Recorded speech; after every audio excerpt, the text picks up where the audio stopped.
For the 49ers, some of these players expected this game to be a hat and cap game because of the prize that was to come for them at the end of this game. I'll get to that in a bit, but nonetheless, but for me, I expected this game to be a little bit tougher because of the two key defensive injuries that they were going into this game, and those injuries were being in Eric Armstead and Javon Hargrave. So that was going to be kind of a bit of a test for this 49ers team, especially in regards to their depth at the defensive line, going up against a Arizona Cardinals team that, is kind of good in the rushing game. So for the 49ers, it was going to be a interesting test, kind of a good opportunity for them to see where they're at in terms of getting some of their backup players ready for the stretch run of the postseason, and getting them reps as well. And you also had other players as well that were out, like Oren Burks and Spencer Burford on the offensive line. And while he was active in cornerback Charvarius Ward, you weren't really sure if he was going to be 100% for this game with that groin injury. So that was going to be an interesting case. Meanwhile, on the opposite end, unlike the last meeting where on the quarterback position you had Joshua Dobbs, who is now in Minnesota, and unfortunately, he is the third string quarterback, so that magic has officially run out. You have Kyler Murray, the main starting quarterback, fully healthy from his ACL injury, and he's pretty much back to moving and grooving around the pocket, albeit with a much lesser supporting cast around him. But that being said, nonetheless, at least for Arizona, you're seeing a little bit of some positive strides. You're seeing at least Kyler Murray is still having some playmaking ability. And for the 49ers, in what they have said, hat and cap game, you're trying to avoid the bird trap game, as I said in my preview. So that being said, let's talk about this game between the San Francisco 49ers and the Arizona Cardinals in week number 15. So we get into this game in the first quarter. The 49ers start the ball on defense, and I expected a slow start. And it ended up being not that much slow of a very slow start because, like I said, they were down Eric Armstead and Javon Hargrave.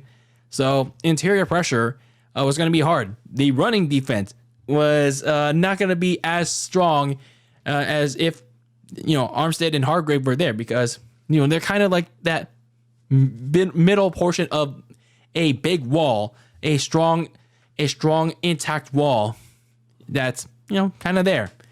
So also, as such, the Arizona Cardinals were able to run at will for a good part of this game, and they did such in the opening drive. So they managed to run over the 49ers on their opening possession, and Kyler Murray and the Cardinals were able to strike first. James Conner ran in for a goal line touchdown with ease, and then, they were up 7-0. Okay. And I was thinking, all right, I expected this. They let them strike first. Now it's on the 49ers to respond. And that's exactly what they did. They made it look easy, too, as they dissected Arizona's defense, and who had some questionables going into this game on that side of the ball.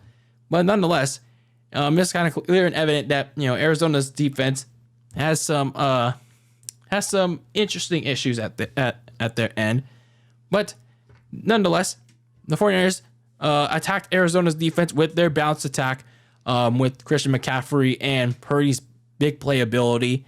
And, something I noticed early on in this opening drive for the 49ers is that maybe not having Spencer Burford was good for them because in this opening drive, the offensive line did good in protection. You had John Feliciano, the veteran, at right guard. And the offensive line, once again, with this combo, it actually held up. It gave Brock Purdy time to throw. And, Brock Purdy, who was playing in his home state of Arizona in front of his family, some friends, and a heavy Niners crowd on the road, he heated up early with McCaffrey and Deebo Samuel. Samuel got the easy touchdown on a motion pass to tie the game up. And that's a very nice answer for San Francisco. Arizona, though, they continued to torch the 49ers defense. And they got a really big break on a pass ricocheted off of Dre Greenlaw's back. It really just I thought they were called for pass interference, for the 49ers were, but instead it actually just, the pass just bounced off Dre Greenlaw's back, the ball that was, and it landed in the hands of the rookie tight end, Trey McBride. And I'm like, damn. I was like, okay, that was very lucky. That was a very lucky play that Trey McBride got. So that midfield, the 49ers were able to stop Kyler Murray and the Cardinals on 3 downs. So, yeah, it was a little bit of an interesting decision that they went for it on 4th down. But as Ian Eagle, the commentator, said, they were kind of in like a weird position. They were like a little past midfield. I think they were at their 40 or 42 yard line, but they were pretty much in a hard between a hard rock and a hard place, a rock and a hard place. There you go. And they had to decide: did they punt it? Do they put them in deep in their own territory? Do they go for a very long field goal with Matt Prater? Do they go for it on 4th down? The 49ers had, not the 49ers, the Cardinals had some interesting choices to make. So they went for the third option. They went for option C. And I think Jonathan Gannon probably regretted that immediately because Charvarius Ward pretty much showed no signs of that injury. He intercepted Murray and took it all the way for a pick 6, 14-7. There you go. So now you go to the second quarter, but here's the problem for the 49ers from that point on. The running defense is still an issue. Again, expected when you don't have Armstead and Hargrave, and they were sorely missed in this game. It's just unfortunate, Kinlaw and the other guy in the middle. I'm not too familiar with the other guys. But nonetheless, the interior pressure, the interior run defense is sorely missed. So Michael Carter, the backup, killed the San Francisco running defense with outside runs. But, held them to a field goal. 14-10. Okay. But again, it's that ongoing theme on offense, on the Arizona offense. You could kill the 49ers run defense that doesn't have 2 of its starters with the running game. Arizona's running game has actually been the positive for them in this lost season. James Conner, Michael Carter, and another guy that I'm going to talk about in just a bit. They've been having a good rushing season. That was pretty much their core of their offense. The defense also didn't help themselves, San Francisco, that is. They made a lot of missed tackles in this game, including Fred Warner, too. He didn't have that good of a game as well. So that kept Arizona's 2 drives in the second quarter going. But still, they limited Arizona to just field goals. That was the key. They didn't allow any touchdowns. They just kept it at field goals. So, all right, not too bad. The 49ers, in between those 2 drives, though, they were kind of struggling on offense. So they needed to strike once more to keep that distance away from the opposition. But unfortunately, once they did get another drive in, it almost resulted in disaster. They nearly got intercepted. They nearly caused themselves a turnover on a dangerous pass by Brock Purdy, but Purdy was able to fit in a pass just enough for Brandon Ayuk to keep their latest drive going in the second quarter. I think it was their second or third drive in the game. But nonetheless, there was a bit of an injury scare. There was actually a major injury scare for the 49ers. So Brock Purdy took this big helmet-to-helmet hit after the near turnover scare. So Purdy took this big helmet-to-helmet hit on the very next play. And then I saw everyone on Twitter saying, oh, shit, season's over. Brock Purdy's down. And I'm like, he took a helmet-to-helmet hit, but let's put the brakes here until we learn more. And then, if it's bad, then let's panic. So in came in Sam Darnold, and boy, did he was horrible. It was just horrific. Missing a lot of passes to George Kittle and Debo. But thankfully, Brock Purdy came back in, led his team right back into scoring positions. It was just a stinger, and as if he led him as if he never had it. And right back in, Purdy threw a pass to Christian McCaffrey wide open, and it's 21-3. So obviously that's a possession that told you, wow, Brock Purdy is pretty much one of the glues that keeps everything together for the San Francisco offense and just the team as a whole. So the 49ers were able to force a punt with a little over a minute left, but my God, I thought this was going to be the turning point of the game because I was ready. I was ready to call the Santa Clara Police Department and put up a wanted poster for Ronnie Bell because Ronnie Bell, you need to secure the football, man, because you need to hold the ball with two hands, with both of your arms when you go down, because this man just literally let the ball go on the ground and then whoop, it fell out of your arms and then it caused a scoop and score touchdown. But his ass was so lucky that instant replay saved him. The people over all the way in the East Coast saved his ass and it ruled him down by contact. So they reversed the decision. So someone was touching him and that person saved his boot cheeks. So I hope Ronnie Bell is sending a big ass fruit basket or sending them a new iPhone 15 Pro Max to everybody in the replay center in New York, because if that call stood, that would have been the game changer for Arizona. So the 49ers go into the half leading 21-13. But boy, that would have been a different ball game if that fumble touchdown stood for Arizona. That would have been interesting, though. That would have been interesting. So, yeah, like I said, this was the game at this point that I expected from San Francisco. Yeah, I mean, the offense, it was mostly doing okay for itself. They had at least 2 or 3 drives that they kind of struggled in, but that was mainly because, well, the defense was out there for most of the time, struggling, trying to like get Arizona off the field with their running game. So, yeah, these division games are tough, but yeah, the injuries on defense were just pretty prevalent, and you almost had a legit injury with Brock Purdy. I mean, not saying it is legit, but I mean, whatever or not. But regardless, their defense, yeah, they really had to step up in the second half, and they just needed to tighten up overall if they really want to run away with this game, put the division on lock, and just get a step closer towards their ultimate goal. So now we get into the third quarter of this game. The Niners get the ball to start the second half, and Purdy and the offense faced an early 3rd and long. 2 bad plays to start the second half, but Purdy put in a big pass to George Kittle, who outside of 1 or 2 big passing catches, we have yet to see in this game. So George Kittle gets a big conversion on 3rd down to keep their second half opening drive alive, and right after, Christian McCaffrey is found wide open, all alone. Like, there's nobody in white, like, around him. And Christian McCaffrey is all alone. And nobody from Arizona just tries to go and tackle him. And he just waltzes into the end zone, like, literally less than 2 minutes into the second half. And it's 28-13, very early in the third.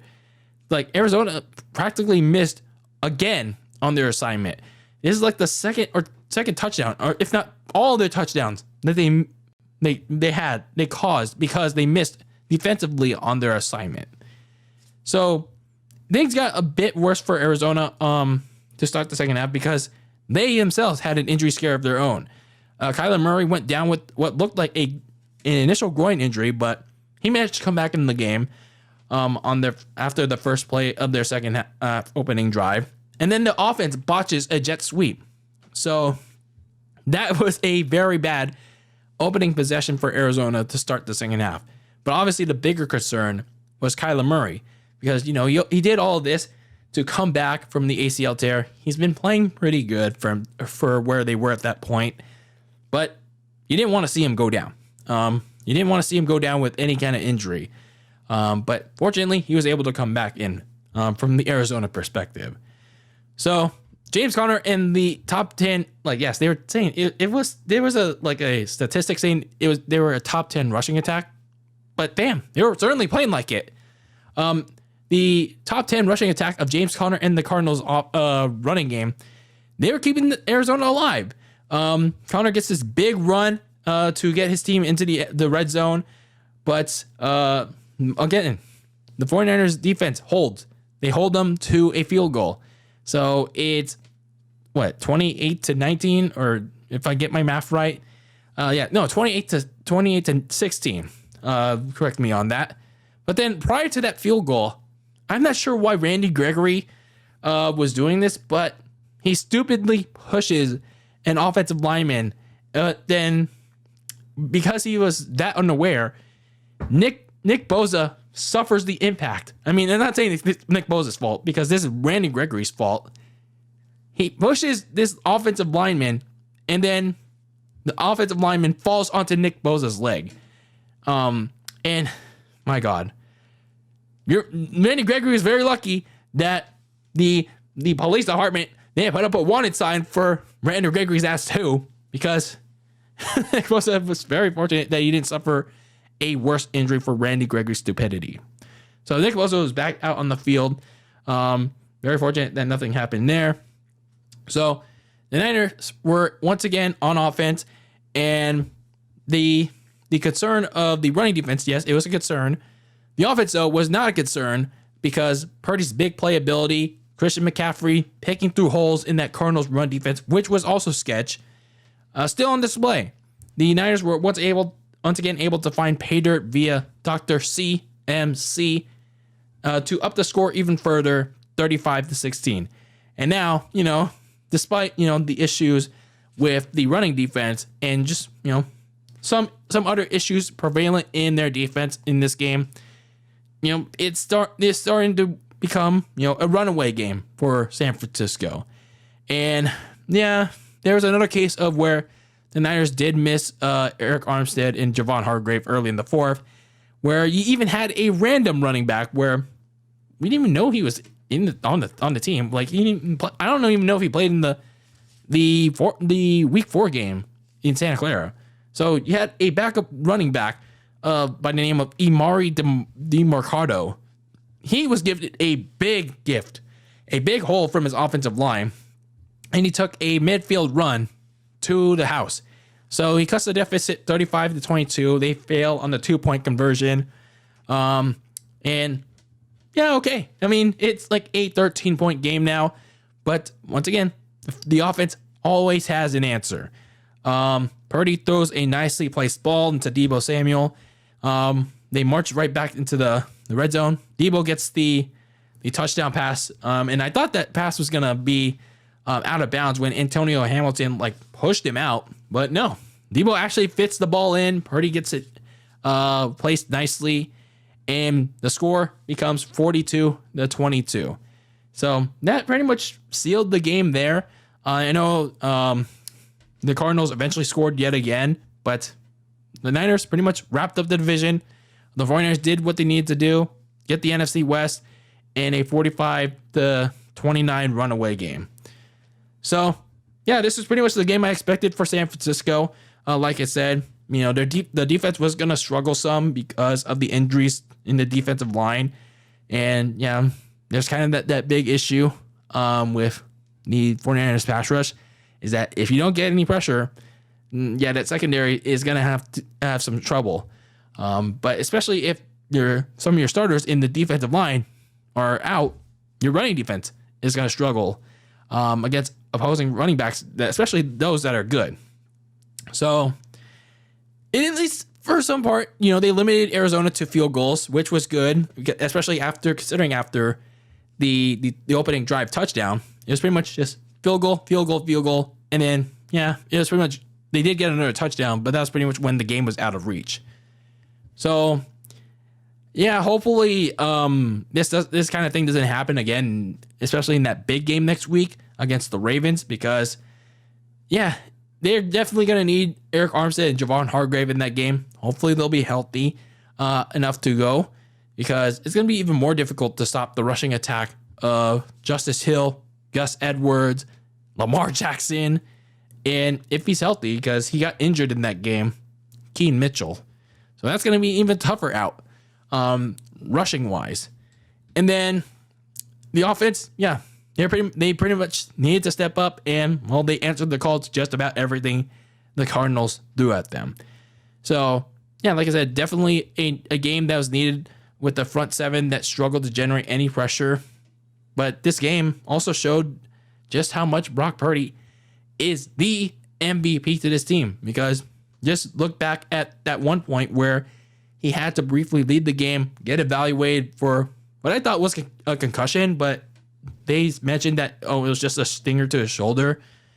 But man, just look at the brief time that you had Sam Darnold out there, not in mop-up duty, but during that period in the second quarter. He couldn't move the ball downfield. He was like missing George Kittle. He was missing Deebo Samuel during those times. The Niners were just fortunate to stay out there because they were getting bailed out by penalties by Arizona. So, speaking of penalties, the Niners only had 1 or 2 penalties in this game. So they played a pretty clean game in this. So that's very good for them. Hopefully they keep that up. But man, it's just, again, this game just shows you just how much Brock Purdy is the MVP to this team. One of the glues that keeps this team together alongside Christian McCaffrey. So, as I noted, the 49ers did their job. They clinched the NFC West. So that's step 2 towards getting to their ultimate goal. So now the focus solely becomes on locking down the NFC's top seed.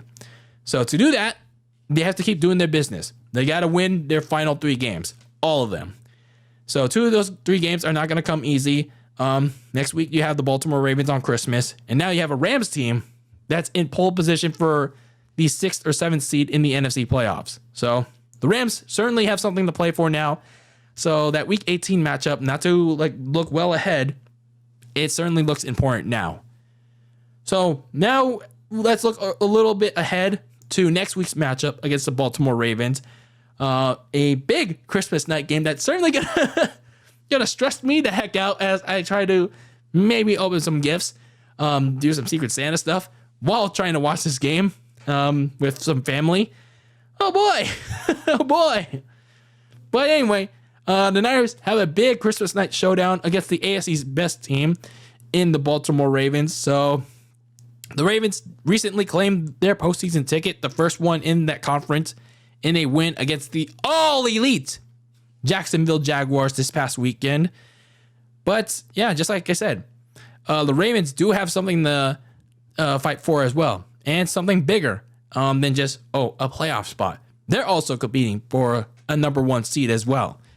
So they're pretty much in a dogfight for that top spot in the AFC. They're trying to distance themselves away from the Miami Dolphins, distance themselves away from the Kansas City Chiefs, who, at least for the Dolphins, the Ravens played the Dolphins a week after they played the 49ers. So the Ravens are going to be looking to try to win this game as well. So this is, in essence, a very big game for both of these teams. So we're going to talk more about that game as we get into the closer we get to that game in the lead up to that game. So should be a good one, a very good one, and yet a very stressful Christmas for me and many other Niners fans out there. But yeah, we'll talk more about it as we get closer. But for now, let me know your thoughts on the 49ers win in Arizona against the Cardinals, 45 to 29 in the comments below. And yeah, they clinched the NFC West. But again, job's not done. We're not finished here. The ultimate goal is not only the top seed in the NFC, but hopefully even bigger things. I don't want to say it yet. But anyway, until the next one, keep that lasagna very cold in the fridge. Your takes on the world of sports. And until next time, go Niners, and peace out.